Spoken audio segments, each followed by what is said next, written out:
Bom dia, acordei todo mundo agora. Tudo bem, irmãos. A missão, ela não para por causa das dificuldades. E esse é o tema do final do livro de Atos dos Apóstolos. Estamos encerrando o estudo nesse livro enorme, que é um livro de teor missionário, mostra o início da igreja do Senhor Jesus Cristo e tem um final muito interessante, nos desafiando a continuar na nossa missão. Essa missão é a de glorificar a Deus aqui na terra, pregando o Evangelho do Senhor Jesus Cristo. Essa é a minha missão, é a sua missão, é a missão da igreja de Jesus. E nós devemos perseverar nessa missão. Temos que ter isso na mente muito claro. Por quê? Porque no decorrer da nossa peregrinação, nós podemos desviar o olhar para as outras coisas. E aí a própria igreja, ela pode começar a olhar para outro caminho, que não é o de Jesus, que não é a obra de Jesus. Isso é o que acontece muitas vezes em muitas igrejas. Então pense nisso na sua vida. A missão não para por causa das dificuldades. Onde termina o livro de Atos dos Apóstolos, capítulo 28. Termina Paulo preso em Roma, numa prisão domiciliar, com a guarda mínima, apenas um legionário ali, da guarda pretoriana, cuidando dele. E ele tem acesso para receber muitas visitas ali. Então nós vimos no capítulo 28, estamos estudando os últimos versículos, do verso 16 ao verso 31. Nós estudamos domingo passado, primeiro, que mesmo preso, Paulo não para de testemunhar de Jesus. Então essa é a grande dificuldade, ele estava preso. Paulo poderia ter, como um ser humano normal, se deprimido. Paulo poderia ter questionado a Deus: Senhor, por quê? Sempre fiz coisas corretas, por que acabei preso? Paulo poderia ter duvidado do Evangelho: Senhor, estou pregando o Evangelho, o Senhor disse que vai voltar, e agora eu estou preso. Se você se colocar naquele momento na prisão com Paulo, talvez você ou eu, nós desistíssemos de pregar o Evangelho por conta desta dificuldade. A nossa vida é muito semelhante a essa prisão de Paulo. Passamos por dificuldades menores, não é uma prisão, mesmo que seja num domicílio, mas ainda é muito ruim. Mas nós passamos por dificuldades e usamos as nossas dificuldades como desculpas para levar o Evangelho do Senhor aos perdidos e para cumprir a nossa missão. Por isso essa é a ideia. A missão não para por causa da dificuldade. Nós fomos salvos pelo Senhor Jesus Cristo para servir no reino de Deus. Esse é o ministério da igreja, e estamos aqui domingo após domingo, quarta-feira após quarta-feira, e nas outras atividades da igreja, para quê? Para nos entreter? Não, para nos equipar, nos prepararmos, semana após semana, dia após dia, para testemunhar do Senhor Jesus Cristo. Esta é a obra da igreja verdadeira do Senhor Jesus Cristo. Não tem outra coisa, você não vai encontrar outra coisa na Bíblia. É isso aqui. Certo? E Paulo, mesmo preso, ele não parou de testemunhar do Senhor Jesus Cristo. Ele não se deprimiu, ele não culpou a Deus, certo? Ele não usou outros subterfúgios. Pelo contrário, a gente parece ver um homem animado. Não estou dizendo que em algum momento ele não se desanimou. A gente vê que em alguns momentos Paulo já se desanimou na sua carreira cristã, mas nunca desistiu. Nunca deixou de continuar a sua missão. Então, lembre-se disso.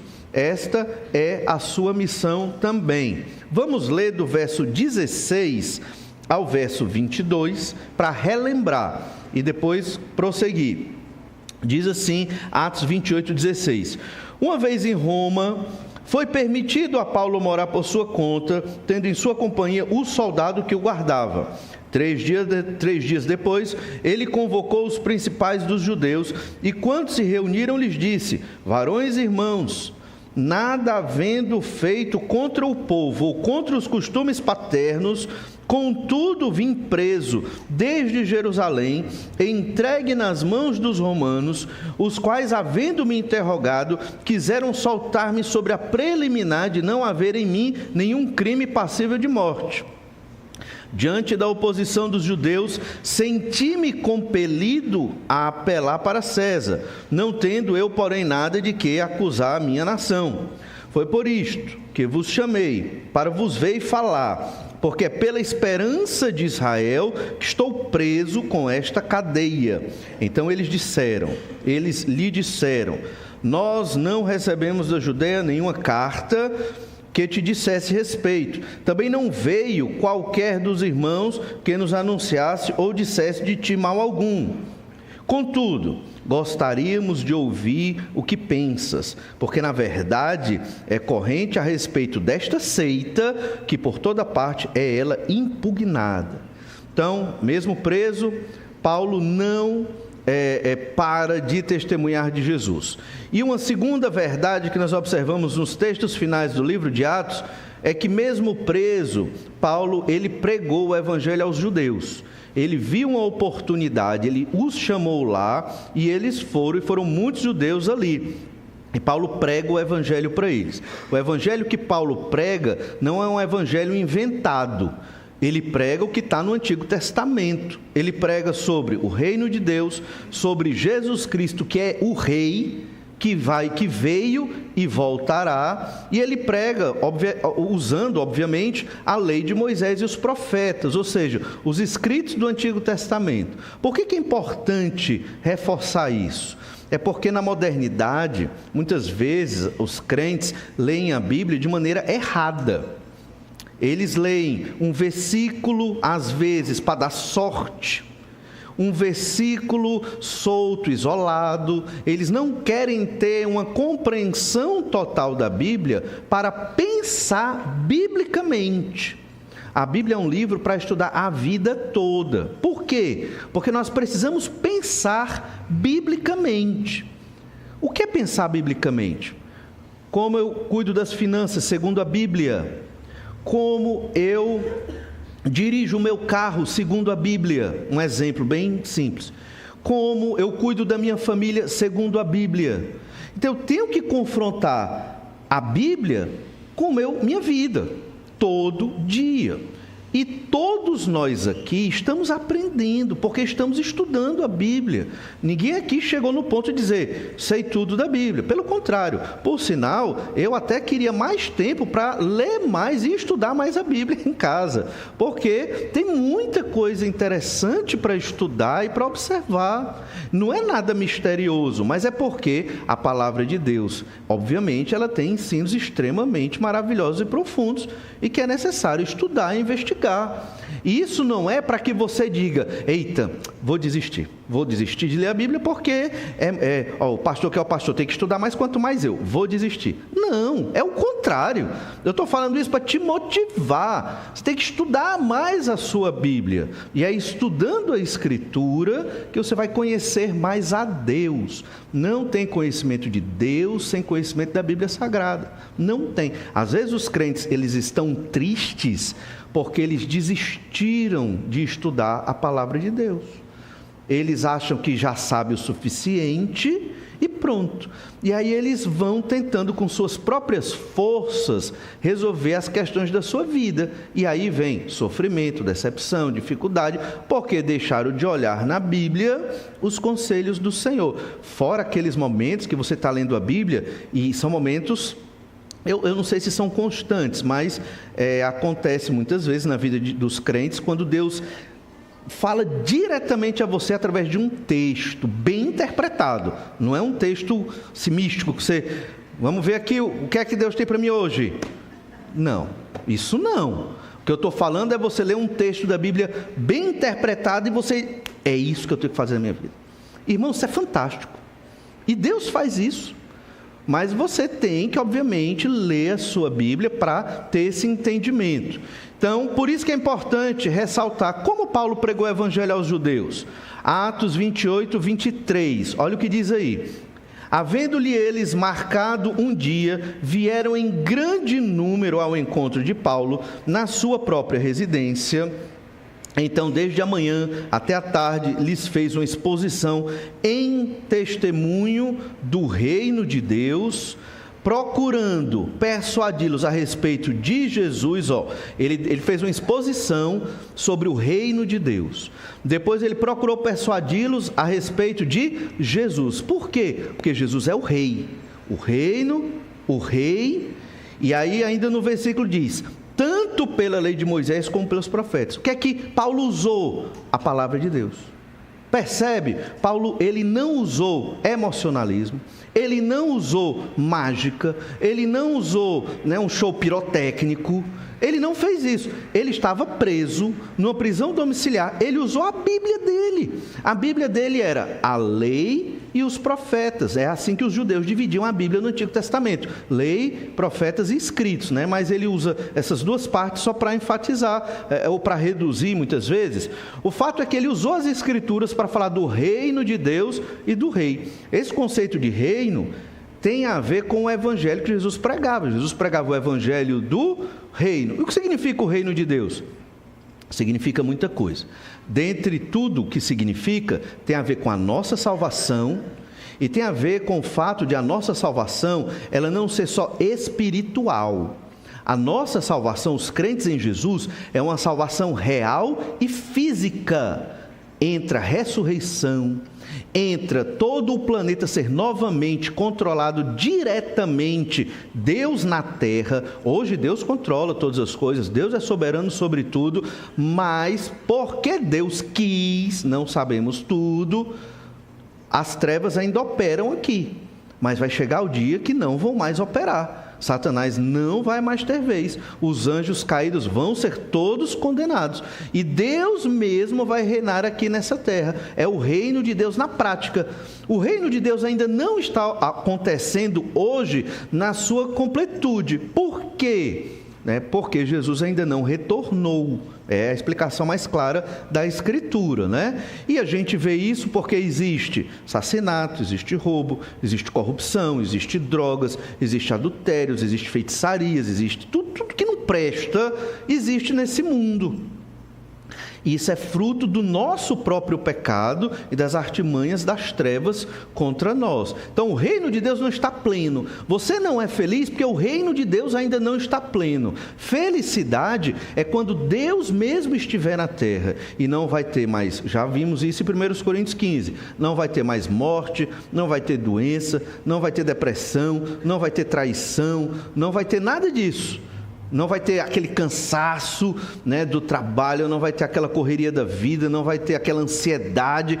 Tudo isso vai acabar quando o reino de Deus se consumar na pessoa de Jesus aqui na terra. Então, por isso que Paulo fala do reino de Deus, que já vem sendo pregado desde o Antigo Testamento, tanto pela lei de Moisés, como pelas profecias dos profetas, obviamente, do Antigo Testamento.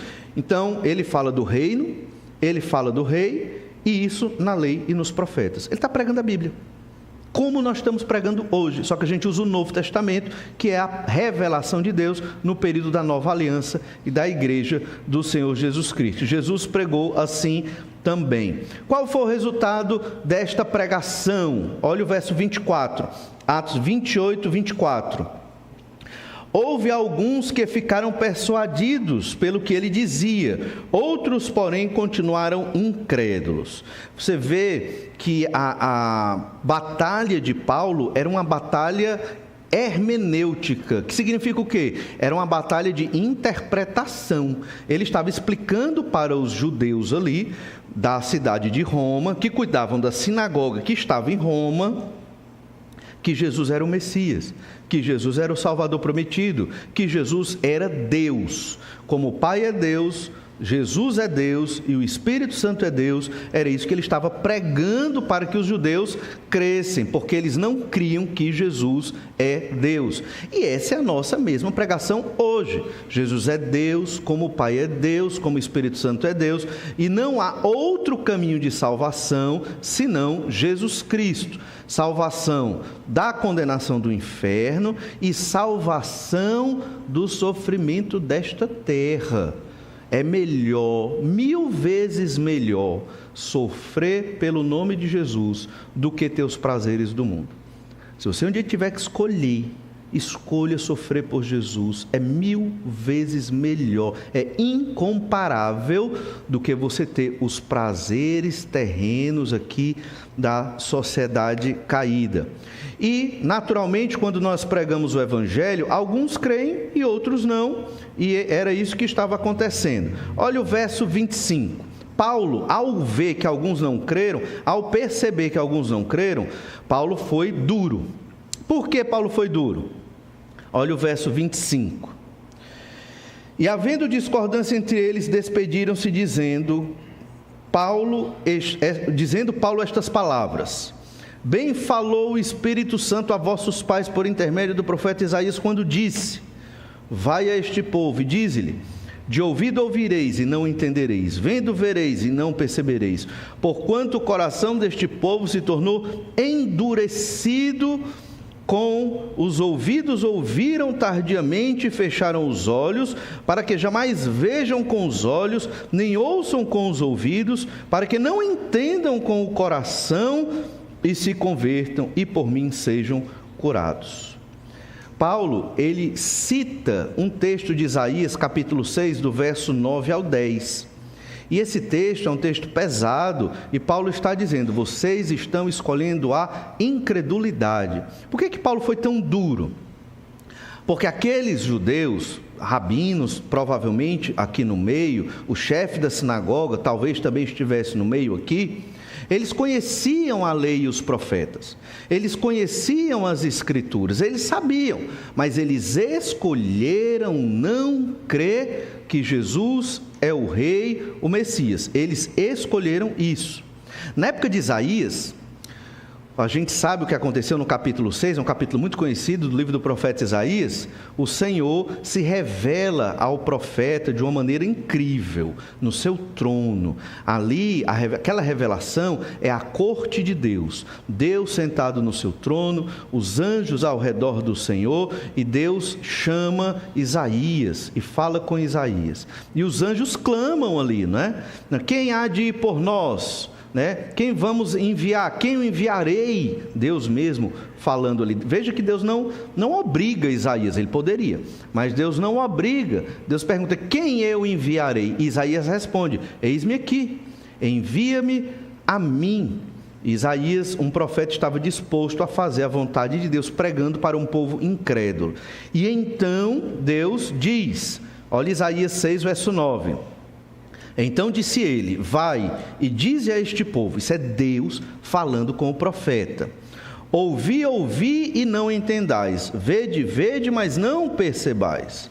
Torna insensível o coração deste povo, endurece-lhe os ouvidos, fecha-lhe os olhos, para que não venha ele a ver com os olhos, a ouvir com os ouvidos e a entender com o coração, e se converta e seja salvo. Isaías ia pregar uma mensagem para o povo, mas o povo não ia se converter. Esse povo não ia se converter. Mas Isaías ia pregar essa mensagem. Isaías ia pregar uma mensagem de salvação para um povo que não ia se converter. E Paulo está dizendo isso para esses judeus. Eu estou pregando a mesma mensagem de Isaías, e vocês são aquele povo que não vai se converter ao Senhor. Vocês estão em rebeldia contra Deus. É difícil entender por que um profeta prega uma mensagem para um povo que não vai se converter.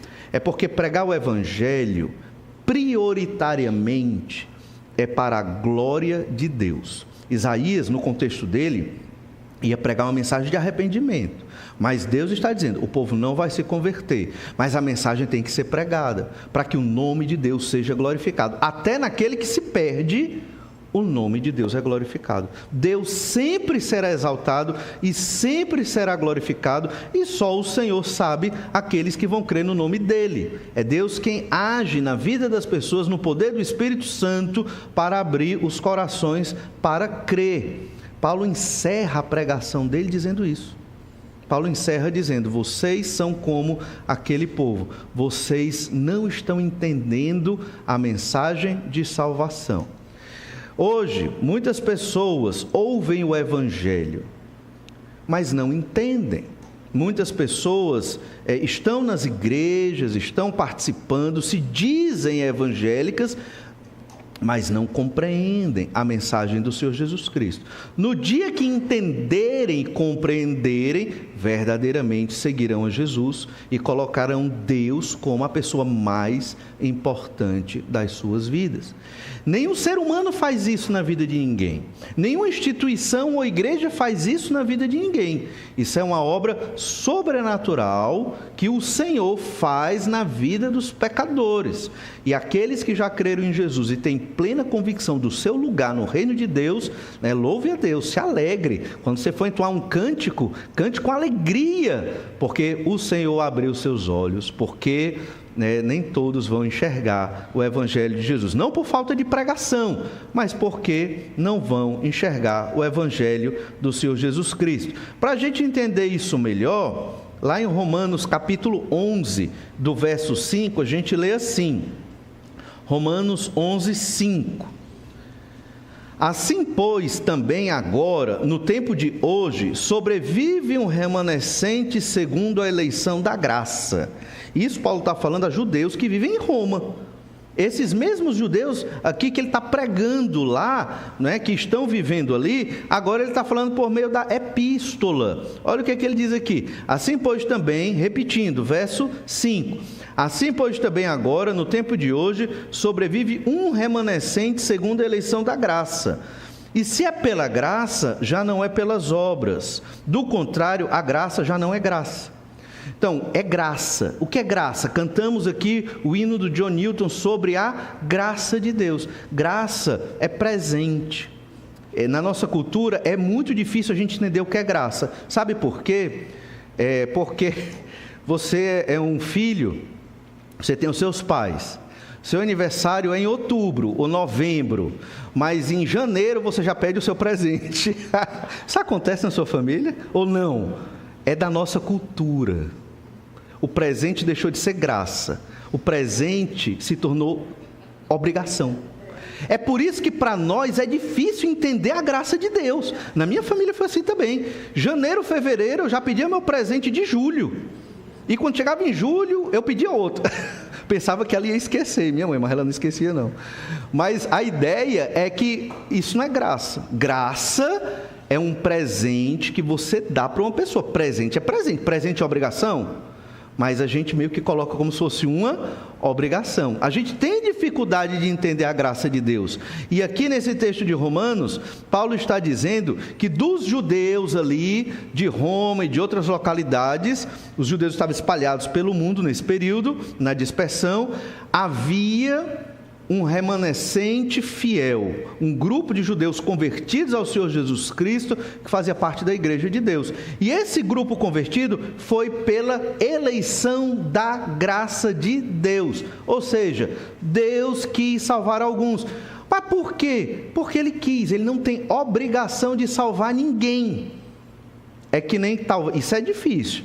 Você vai perguntar, difícil não de entender, certo? É difícil de aceitar, não é? Você tem a obrigação de dar presente para o seu filho? Ou sua filha? Estou acabando com os filhos, as crianças aqui hoje. Você tem a obrigação, você pai, de dar presente para o seu filho? Não. Você vai dar casa, comida, roupa, escola. Meu amigo, você já está... Quanto custa criar uma criança? Estou acabando com os filhos aqui, vão ficar sem presente o resto do ano. O dia das crianças está chegando, mas você não tem obrigação legal de dar presente para o seu filho. Você não tem. Você tem a obrigação de sustentar, dar comida, dar roupa, escola. Você tem a obrigação, até a idade, de maioridade dele. Estou falando de obrigação. Mas você, obviamente, que é um pai e uma mãe amorosa, vai dar um excelente presente para os seus filhos, viu? Excelente presente para os seus filhos, senão eles vão ficar com raiva de mim. Vão dar um excelente presente, né? Vai dar uma bola, uma bicicleta, a boneca, aquele presente que, obviamente, hoje são outros presentes que as crianças querem. Isso aqui é só para a simbologia, né? Mas estão entendendo? Isso é graça. Mas se você não der o presente para o seu filho, no aniversário, no dia das crianças, ele vai ficar com raiva? Vai. Essa é a justiça humana. A justiça humana, ela transforma graça em obrigação. Deus não tem obrigação de salvar ninguém, porque não foi Deus que fez o homem se condenar. O homem se condenou porque ele escolheu o pecado. Isso é evidente na nossa vida. Pecamos todo dia. Escolhemos o pecado todo dia. Mesmo crentes em Jesus pecam. Entende? Então Deus escolheu derramar a graça dele, o presente dele para alguns. É este remanescente fiel de Romanos 11. É assim que a gente entende o texto de Isaías que acabamos de ler, que Paulo cita. É como se Paulo estivesse dizendo: irmãos judeus, irmãos de raça, irmãos judeus, vocês são aqueles que não foram escolhidos por Deus para crer. Vocês são aqueles da incredulidade. É isso mesmo que vocês estão escolhendo? Veja bem, é isso mesmo que vocês estão escolhendo? Estão rejeitando o Senhor Deus de Israel? É isso que vocês estão querendo? Vocês são iguais àqueles lá do período de Isaías, daquele povo incrédulo, idólatra, pervertido? É isso que vocês querem? É isso que Paulo está dizendo no final do livro de Atos para aqueles judeus ali. Ainda em Romanos capítulo 11, olha o verso 6. E se é pela graça, já não é pelas obras. Do contrário, a graça já não é graça. É incrível, como é simples. Se é pela graça, não é pelas obras. Então não tem uma obra que você faça que lhe leve à salvação. Nenhuma obra. Nem no pensamento, nem no coração, nem uma atitude que lhe leve à salvação. Mas naquele dia que eu levantei a mão, naquele dia que eu disse que criei em Jesus, ali o Espírito já estava agindo no seu coração para lhe convencer do pecado, da justiça e do juízo. Não foi você, e a fé já estava sendo implantada na sua vida, e não foi você que teve aquela fé, ela veio do Senhor, porque você, eu, não temos condição. Lembra de Efésios 2:1. Né? E ele nos vivificou, estando nós mortos nos nossos delitos e pecados. A pergunta que você deve fazer para esse versículo é: o morto pede ajuda? O morto, ele tem como dizer: me ajude aqui, me dê um remedinho, né? Bote um soro, né? um choque para ressuscitar. Um morto pode fazer isso? Morto está morto. Morto nos delitos e pecados. Estávamos mortos nos nossos pecados. Deus nos deu vida. Não nutra o sentimento ou o entendimento de que você tem alguma bondade. Não nutra, porque essa é a nossa queda. Nós somos pecadores. Precisamos de Deus. O Senhor é quem nos transforma e nos regenera, o nosso coração. Jesus explicou isso claramente. Do nosso coração procede o mal, sai de dentro. Por isso que você não precisa se preocupar tanto em se proteger dos males externos. Você tem que proteger mais o seu coração. Se o seu coração, da sua família, estiver protegido, aí você vai enfrentar os males externos. Mas se você tentar se proteger dos ataques de fora, do mundo, de Satanás, e não proteger o coração, aí você vai cair. Porque o nosso coração, de lá procede as fontes da vida, nosso ânimo, nossa alegria, nossa fé. Proteja o seu coração. E aqui, proteger o coração envolve perdoar, obviamente ler sua Bíblia, envolve não guardar mágoa, não guardar rancor, envolve ser generoso, ser gracioso, ser perdoador, envolve imitar Jesus. Tudo isso aqui, imite o Senhor Jesus Cristo, né? Você está protegendo o seu coração. Não se preocupe se as pessoas vão gostar de você ou não. Não se preocupe com isso. Se preocupe se Deus está satisfeito com você. Veja se isso não vai funcionar. Vai. Por quê? É Bíblia. É o método de Deus, está na Bíblia. Então, não é pelas obras, né? É pela graça, porque se for por obras já não é graça. O verso 7 de Romanos 11: que diremos, pois? O que Israel busca, isso não conseguiu, mas a eleição o alcançou, e os mais foram endurecidos, como está escrito: Deus lhes deu espírito de entorpecimento, olhos para não ver, ouvidos para não ouvir, até o dia de hoje. Sempre que você pregar o Evangelho, vai acontecer daqueles que vão se converter. Deus agiu na vida deles. E vão ter aqueles que foram endurecidos pelo seu próprio pecado, né? Vê, mas não quer. Ouve, mas rejeita o Evangelho. Então, estes, Deus não agiu sobre eles. E essa é a realidade da vida até hoje. Paulo deixa isso muito claro, e ele encerra o livro de Atos com esse texto, explicando como é esta dinâmica da proclamação do Evangelho. Eu sei quem vai crer? Não sei. Eu vou pregar, Deus vai agir na vida de uns, não vai agir na vida de outros. É injustiça da parte de Deus? Não. Leia Romanos capítulo 9, é só ler. Ah, mas eu discordo. Aí se você discorda de Romanos 9, aí você peça uma audiência com Jesus. É simples. Jesus vai conversar com o senhor aqui. Aí você conversa com o Senhor Jesus Cristo e explique para ele por que você discorda.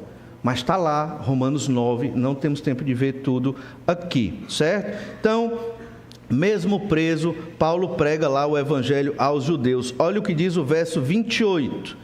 Atos 28, 28, voltando para o livro de Atos, Atos 28, 28 diz assim: tomai, pois, conhecimento de que esta salvação de Deus foi enviada aos gentios, e eles a ouvirão. Ditas estas palavras, partiram os judeus, tendo entre si grande contenda. Isso não foi ruim, essa contenda, porque uns creram, outros não, e agora eles estavam debatendo ali, mas alguns tinham se convertido. E Paulo usa uma estratégia interessante, que ele também usou na Epístola aos Romanos.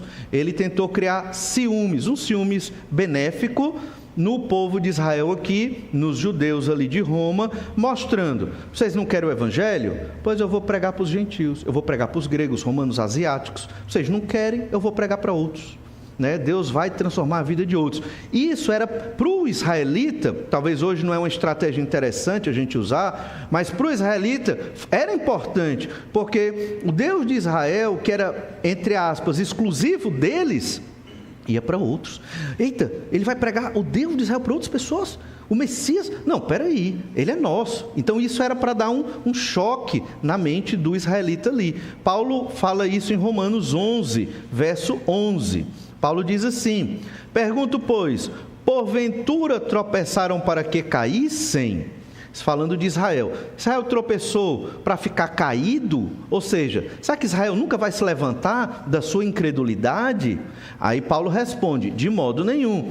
Mas pela sua transgressão veio a salvação aos gentios, para pô-los em ciúmes. Então, como Israel não quis crer, Israel, quando eu digo, é o povo todo, não quis crer no Senhor Jesus Cristo como o Salvador, então Israel perde a prerrogativa de ser o povo de Deus. É isso que está sendo dito aqui. E agora? O povo de Deus vai ser outro. Quem? Os gentios. Na velha aliança, quem pregava a salvação de Deus e cantava a salvação de Deus para todas as nações era Israel. Era Israel. De Israel saía a bênção. De Israel saía a salvação, o Messias. Eles proclamavam o reino de Deus. Até que Israel não quis mais seguir a Escritura, a revelação do Senhor, e crer que esse Messias viria, ou melhor, crer que ele veio na pessoa de Jesus. Então, esses ciúmes agora Israel, quem vai proclamar e representar esta mensagem de salvação é a igreja. E a igreja não é só de israelitas, a igreja é de todos os povos, de todas as nações, é dos gentios. É o que está sendo dito aqui. Então, no verso 12: ora, se a transgressão deles redundou em riqueza para o mundo, E se o abatimento em riqueza para os gentios, quanto mais a sua plenitude. Veja bem, se a queda de Israel na incredulidade, não estou dizendo que todo Israel ficou incrédulo, um remanescente de crentes foi preservado em Israel, mas se a maioria não creu e o mundo todo foi até abençoado, porque a igreja surgiu, imagine quando Israel voltar com a sua plenitude de povo. Isso vai acontecer um dia, está profetizado, quando Israel volta a ser o povo de Deus, no sentido de que Israel vai ter a representação de Deus na terra, vai proclamar o evangelho. A igreja não mais vai existir, a igreja tem prazo de validade. Quando eu digo a igreja, é a igreja do Senhor Jesus Cristo. Ela vai ser arrebatada, e quem vai pregar o evangelho de Jesus? Israel. E uma grande multidão de israelitas vai se converter nesse período, e nós certamente aguardamos isso. Então, o apóstolo, mesmo preso, prega o evangelho aos judeus.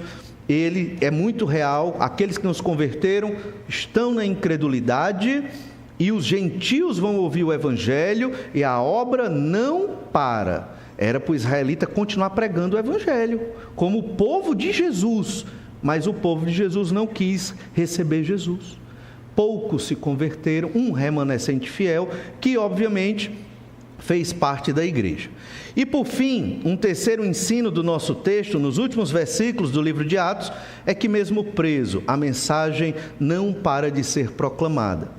Você observando esse texto, o livro de Atos dos Apóstolos, talvez você pense, olha, o cristianismo está derrotado, o seu grande representante no mundo está preso, como essa mensagem vai crescer e prosperar?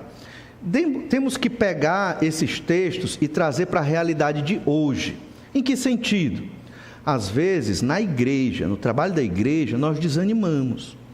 Às vezes, quando o irmão se perde, às vezes, quando pecados tomam de conta, às vezes, quando a igreja parece mais fria e desinteressada, e aí você começa a desanimar, você desanima, você enfraquece, e você fica pensando, esses pensamentos vêm, eu não estou dizendo que você acredita neles, mas eles vêm na sua cabeça, eu creio que eles vêm, porque chega na cabeça de todo mundo.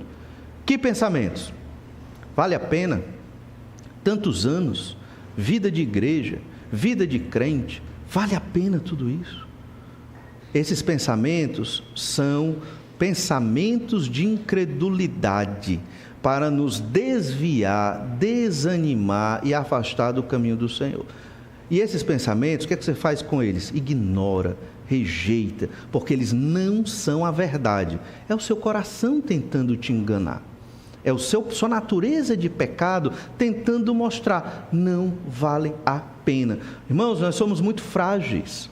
Quando estamos doentes, quando temos problema financeiro, quando temos uma frustração, ou quando somos humilhados, a nossa tendência é desistir. A nossa tendência é uma autoproteção e esquecer tudo que estamos falando aqui. E é nesse momento que nós temos que reler esses textos de Atos, entender todo o livro de Atos. A história do início da igreja até aqui, o capítulo 28, não foi fácil. E a história da igreja de Jesus, desde o livro de Atos até os dias de hoje, não foi fácil. Mas olhe o fato, a igreja continua. Olhe a realidade, o evangelho ainda é pregado. Pessoas são transformadas, vidas são abençoadas. Só que nós, como pecadores, só olhamos para o negativo e para a desgraça. Olha, igreja se dividindo, pastor cometendo pecado, tudo desculhambado. E é o que a gente olha. Esquecemos de focar a nossa fé na palavra de Deus. Olha o que diz Atos 28:30. Por 2 anos permaneceu Paulo na própria casa que alugara, onde recebia todos os que o procuravam. O apóstolo, provavelmente aqui preso por volta do ano 62 depois de Cristo, depois ele foi solto e preso outra vez, mas ele passou 2 anos, passou mais 2 anos preso em Cesareia, já foram 4 anos. Você pode pensar, olha, o quanto ele podia ter pregado, numa mentalidade mais moderna, né? Quanto ele poderia ter pregado? 4 anos preso, fora as pequenas prisões, fora os maus tratos, o naufrágio e tantas outras coisas. a missão é cheia de dificuldades. Só que nós não podemos olhar para as dificuldades. Nós temos que olhar para o Senhor Jesus Cristo e continuar cumprindo a nossa missão. A glória de Deus, a proclamação do Evangelho até a volta de Jesus, porque dificuldades existem e vão existir. E se você ficar escolhendo as dificuldades para dar desculpa para não servir a Deus, é só o que você vai ter. É simples, é muito simples. É muito fácil achar uma desculpa ou uma dificuldade para não servir ao Senhor. Sirva a Deus dentro da sua condição, dentro da sua realidade, na missão que Jesus deixa muito claro. A glória de Deus, o Evangelho aos perdidos, fazendo discípulos. Enquanto preso, o apóstolo estava preparado para morrer pelo Senhor Jesus Cristo. Ele foi preso e ele já estava preparado para a morte. Atos 20, 22, nós lemos isso. E agora constrangido em meu espírito, Atos 20, 22. E agora constrangido em meu espírito, vou para Jerusalém, não sabendo o que ali me acontecerá, senão que o Espírito Santo, de cidade em cidade, me assegura que me esperam cadeias e tribulações. Porém, em nada considero a vida preciosa para mim mesmo, contanto que complete a minha carreira e o ministério que recebi do Senhor Jesus para testemunhar o Evangelho da graça de Deus. Então, a nossa vida, nós não podemos considerá-la mais valiosa do que o nosso ministério. E talvez seja o grande erro dos crentes modernos. Consideramos a nossa vida, os nossos sonhos, a nossa felicidade, muitas coisas relacionadas à nossa pessoa, como mais importante do que o nosso ministério. E o nosso ministério é o mesmo de Paulo, talvez não igual no sentido de ir plantando igrejas ao redor do mundo, como ele fez, mas o ministério de testemunhar do Senhor Jesus Cristo. Isso é mais importante do que a sua vida. E a pergunta é, eu entendo isso? Eu aceito isso? Eu quero viver assim? E essa resposta você dá para Deus. Você conversa com o Senhor Jesus Cristo em oração e você diz para Deus: Senhor, eu quero me comprometer em viver como o apóstolo viveu, entregando a minha vida ao Senhor. Entregar a vida a Jesus não é só vir aos cultos. Entregar a vida a Jesus é mais, testemunhar dele para a glória de Deus até a volta do Senhor Jesus Cristo. Lá em Atos 21, verso 13, ainda lemos assim: então ele respondeu: que fazeis chorando e quebrantando-me o coração? Paulo dizendo lá para a igreja, né? Pois estou pronto não só para ser preso, mas até para morrer em Jerusalém pelo nome do Senhor Jesus. Chegando em Jerusalém, realmente ele ficou um tempo preso, depois para Cesareia e entendeu que tinha que ir para Roma. Deus revela para ele pregar. Como ele pregou em Jerusalém, ele tinha que pregar lá em Roma. Foi nessa prisão domiciliar que Paulo evangelizou ali, né, Onésimo, né, o escravo de Filemon. Foi nessa prisão domiciliar de 2 anos que ele escreveu as chamadas epístolas da prisão. Provavelmente foi nesse período aqui, né, Filipenses e outras dessas epístolas. Então foi nesse período que ele conseguiu evangelizar muitas pessoas, os judeus de Roma. Ou seja, a dificuldade da prisão não impediu de cumprir a sua missão. Eu não sei qual a sua dificuldade, mas ela não pode impedir você de cumprir a sua missão. Não há desculpa para um crente em Jesus não cumprir sua missão. Não há desculpa para ele deixar de cumprir, né? Para ser mais claro. Atos 28, 31. E esse é o último versículo do texto de Atos. Pregando o reino de Deus, Atos 28, 31. Pregando o reino de Deus e com toda intrepidez, sem impedimento algum, ensinava as coisas referentes ao Senhor Jesus Cristo. No texto em português, as últimas palavras do livro de Atos são o Senhor Jesus Cristo, né? Mas no texto grego, a última palavra do livro de Atos é uma palavra que é traduzida por sem impedimento algum. Ou seja, Atos termina com esta palavra no grego original dizendo sem impedimento algum. Você percebe a ironia? Paulo estava preso.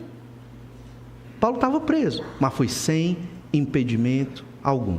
Não há impedimento para nós proclamarmos o Evangelho de Jesus. Se você ainda não vive assim, é porque você não quer. É porque você ainda está lutando para se desvencilhar de certas coisas desta terra. E eu sei que essa é uma luta difícil, mas eu creio que felicidade, creio porque está na Bíblia, felicidade é quando nós estamos dispostos a fazer a vontade de Deus. Isso é felicidade, você vai sentir feliz, pleno, realizado, mesmo nas dificuldades, porque você sabe que está em comunhão com o seu Senhor e o seu Salvador. O livro de Atos termina assim: não há impedimento para a igreja. Paulo foi preso várias vezes. Paulo está preso em Roma. Não há impedimento para a igreja. A igreja é pequena, ou a igreja é grande demais. A igreja tem problemas. A igreja, sei lá, qual a dificuldade que você pode imaginar da igreja, dos pecados, né, dos irmãos da igreja. Mas não há impedimento para a igreja do Senhor. Olha o livro de Atos. Atos capítulo 6, verso 7, crescia a palavra de Deus e em Jerusalém se multiplicava o número dos discípulos, também muitíssimos sacerdotes obedeciam à fé. Atos 9, 31, a igreja na verdade tinha paz por toda a Judeia, Galileia e Samaria, edificando-se, caminhando no temor do Senhor e no conforto do Espírito Santo, crescia em número. Atos 12, 24, entretanto a palavra do Senhor crescia e se multiplicava. Atos 16, 5, assim as igrejas eram fortalecidas na fé e dia a dia aumentavam em número. Atos 19, 20, assim a palavra do Senhor crescia e prevalecia poderosamente. Na vida, ao olhar humano, não está dando certo, é difícil, estou cansado, vou desistir, não dá mais para mim, vou viver minha vida. Olhar de Deus, a igreja, com toda a dificuldade daquela época, crescia, prevalecia. A palavra de Deus era pregada poderosamente. E isso, irmãos, não é só para a igreja, é para os pastores. Pastores se desanimam quando a igreja não responde. Não interessa se a igreja responde à pregação ou não. Não interessa. É Deus quem vai julgar a igreja dele. Jesus é o dono da igreja. Eu não sou o dono da igreja. Eu sou só o pregador. Então, para mim, o que interessa é entender, a igreja ela vai prevalecer. Sempre vai haver uma igreja fiel. No meio desta igreja, ou no meio de outra igreja, sempre. Aqui tem o nome Batista Manancial, mas isso não é o mais importante. O importante é que a igreja de Jesus, ela vai vencer sempre. E nós temos que ser fiéis à palavra do Senhor. E se você é um crente em Jesus, e é da igreja verdadeira, e é esta igreja que vai vencer, você é aquele que olha o mundo, a realidade, o seu trabalho, a escola do seu filho, tudo ao seu redor, nessa perspectiva. A igreja tem dificuldades, mas ela vai vencer, sempre, quando Jesus voltar. Não, muitas vezes, a igreja que a gente enxerga com os olhos humanos, mas a igreja que Jesus está trabalhando aqui, ela vai ser vitoriosa. Como no livro de Atos, muitos pecados, muitos problemas. Demas amou o presente século, Timóteo extremamente desanimado com a prisão de Paulo, mas a igreja prevaleceu. Olha, chegou o evangelho aqui, né? Nas Américas, quer dizer, isso é incrível. John Newton se converteu, um contrabandista de escravos, ali você viu a data do hino, século XVIII, crentes, sempre haverão os crentes, proclamando o evangelho de Jesus por todas as partes do planeta. A pergunta que você deve se fazer é essa: eu quero fazer parte da obra de Deus, do ministério do Senhor Jesus Cristo, não só de uma sociedade religiosa, mas ser discípulo de Jesus. Paulo provavelmente foi preso de novo em Roma.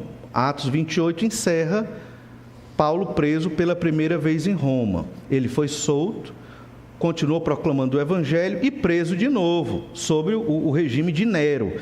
2 Timóteo, capítulo 2, verso 8. Essa foi a última epístola escrita pelo apóstolo Paulo. E olha o conselho que ele dá para Timóteo, seu sucessor provavelmente, um jovem pastor desanimado. Tudo indica que ele estava bem desanimado aqui. Paulo diz: lembra-te de Jesus Cristo. Interessante, né?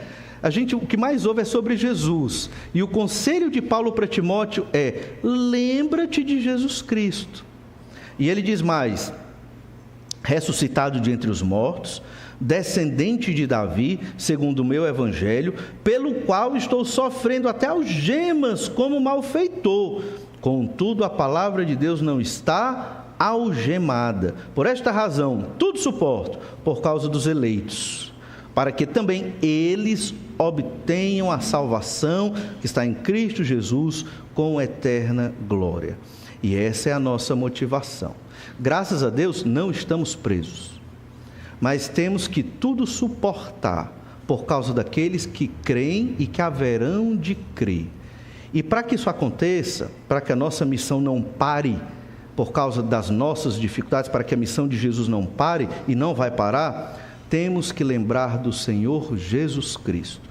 Ele é a nossa grande motivação. Paulo disse isso para um pastor: lembra-te de Jesus. No dia que você estiver desanimado com a igreja, decepcionado com seu pastor, que é um pecador, aí o que é que você faz? Lembra de Jesus, né? Ele morreu na cruz por você. Esta obra é de Jesus. E nós começamos a estudar o livro do apóstolo Paulo em agosto de 2021 e terminamos agora em setembro de 2024, 3 anos de estudo desse livro para podermos aprender a perseverar na missão do Senhor Jesus Cristo, entendendo que as nossas dificuldades não podem, não devem nos impedir de servir a Jesus. Vamos orar, pedir que o Senhor nos abençoe. Te agradecemos, ó Pai, por Tua graça e misericórdia, pelo Teu grande amor para conosco, pela bênção de estudar na Tua igreja, pela bênção de termos liberdade para estudar na Tua igreja este livro, o livro de Atos dos Apóstolos, um grande livro da Escritura, volumoso, mas que podemos estudar e observar versículo a versículo e refletir na missão da Tua igreja. Capacita-nos, ó Pai, como servos Teus, a cumprir esta missão que é prioridade nas nossas vidas. Ajuda-nos a proclamar o Teu Evangelho, o Evangelho do Reino, a pregar o Senhor Jesus Cristo, que é o Rei, e a ensinar tudo isso segundo a Tua palavra. Dá-nos entendimento, força, coragem para proclamar este Evangelho até a volta do Senhor Jesus. É o que nós te pedimos, ó Pai, no nome do Senhor Jesus Cristo. Amém. Deus lhe abençoe, lhe dê um bom domingo e até a noite às 18h30.